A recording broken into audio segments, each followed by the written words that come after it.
The Miami Hurricanes look to be the breakout team in 2024 after two lackluster seasons underneath Mario Cristobal. And it still is way too early. You got the transfer portal going on. You still have to wonder about what the rest of the team looks like.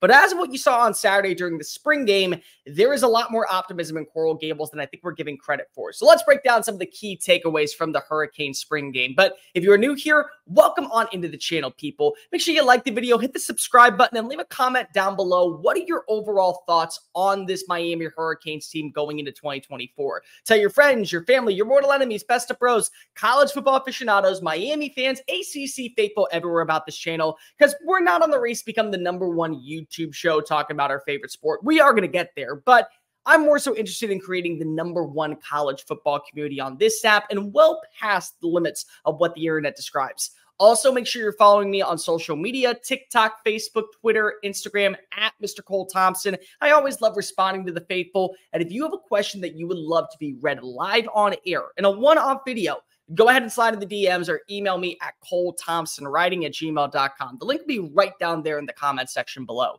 So, key takeaways from Miami spring game. Let's start with the main one. You got to see Cam Ward in action. There were 4 quarterbacks that played in this game, and there are going to be 4 quarterbacks that are competing for the #1 spot. There is no competition. You knew that Cam Ward was going to be named QB1 the second that he touched down in Coral Gables because he was going to go to the NFL. And you also saw it in yesterday's game or Saturday's game, really much a complete version of the quarterback. He was prolific. He was strong. He made a lot of good decisions. He was up tempo. He spread the ball across the middle of the field.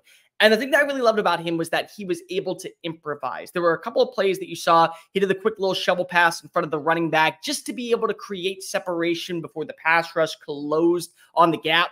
Those are things that were missing last year underneath Tyler Van Dyke. And you already know that once you get him in the open field, he is a mobile quarterback. He's not going to be able to break free for gains of 25, 30 yards down the field, but he can utilize his legs to be able to push forward and get that extra first down, fresh set of plays, and keep momentum moving at the right time. I thought that he was phenomenal in that sense.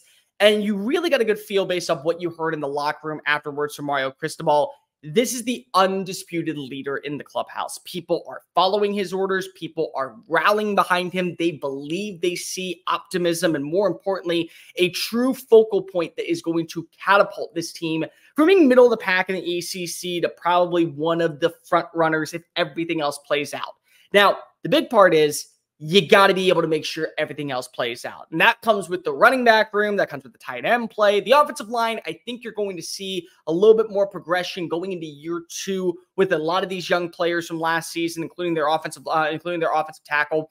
Blanking on his name on the top of my head. But you feel confident where they are. The wide receiver game as a whole, I felt content with. You knew that Xavier Restrepo was going to go off. I mean, he had 1,000 yards last year. Of course, he had a good game. I think if I'm not mistaken, 7 catches for 113 yards. Isaiah Horton, very solid performance as a complimentary piece. 6 catches, 88 yards, 8-yard touchdown. Jacoby George, he had a big-time play, 24-yard touchdown reception. So there is a lot of optimism in that wide receiver room. It's not perfect by any means. They do have a leading guy, which is a huge blessing in the back corner for #1, having a #1 option. But you want to see that next step forward. Who makes the jump? Are you going to see potentially 2 1,000-yard receivers, just like we saw in Baton Rouge this past year with the likes of Brian Thomas and Malik Neighbors, just like we saw last season in Seattle with Jalen Polk and with Roma Dunze?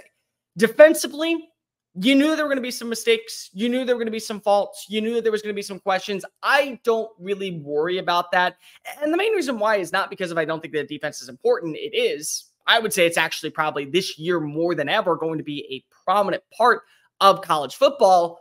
But you know that you're not really hitting. You know that you're doing everything possible to keep everyone healthy. You're not going out of your way to deliver the clobbering blow that is going to make the Sports Center top 10. Because why would you? Why would you want to do any more damage to your team simply to go ahead and impress a coach or make it onto the Twitter highlight reel? Like that was never going to happen. So the positives that you can take away from it is that they did feel content with the way that their run defense was. I think that they have to go ahead and upgrade at running back this offseason when it comes to the transfer portal. David Martinez is a name that continues to get brought up in conversations. I would be very shocked if there's not at least an offer made to the former Oregon State running back. But overall, I do wonder about that secondary, and I do wonder about what happens with open field tackling. There were a multitude of times last year where it felt like that Miami was about ready to pull away, and then their defense, they allowed an opponent to creep on back. And you said, okay, well, it's going to be fine. We'll be content. It'll be a close call. And it was a close call. But it was because your offense stalled at the very last 15 minutes of the game, 13 minutes of the game, and your defense was completely shot. That's where I still have my concerns. I'm not going to be able to figure that out until week 1 when they face off against Florida. When you have that game, now you'll at least have a better grand scheme of where everything is. Miami as a whole is a really intriguing team. For anybody who has ever watched any of my videos, you know how I feel about Miami. Most people know how I feel about Miami because I've made it abundantly clear for the last 2 years. This was the season that I believed that they were going to hit their stride. I believe that they are going to be this versus Texas in the ACC. Everything was culminating up to this point. And when you really look at it, they're on the right trajectory underneath Mario Cristobal, same as Texas was underneath Steve Sarkisian. One game, and it was a freaking mutt kneel down. Just kneel the football. Just kneel the football, Mario. And you have the same record. 5-7 year 1, 8-5 in year 2. What happens in year 3? And the good news is that because of it's an expanded playoff, you don't have to worry about 4 teams fighting for the finish line.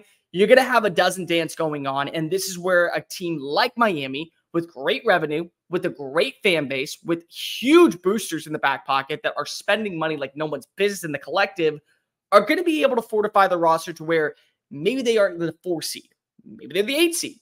Maybe they're the 9 seed. Maybe they're the 7 seed. And they're okay with that so long as they've made it to that next stage, as long as they've shown that progression. Their schedule is not that challenging when it gets past Florida State. That game happens on October 28th. Close of the year with Duke, Georgia Tech, Wake Forest, and Syracuse. If you're able to hold your own against Florida, Virginia Tech, Louisville, and Florida State, at that point, all you got to do is just not completely implode in the month of November, and you are going to Charlotte. And if you go to Charlotte at that point, I think it's clear that because Miami is Miami, they are going to go to the likes of the college football playoff. Doesn't mean it's going to happen entirely. You have to see what else goes on. Who is impressing in the ACC? Who else is impressing in the SEC, the Big 12, even the Group of 5 level? You got to give some credit where credit's due.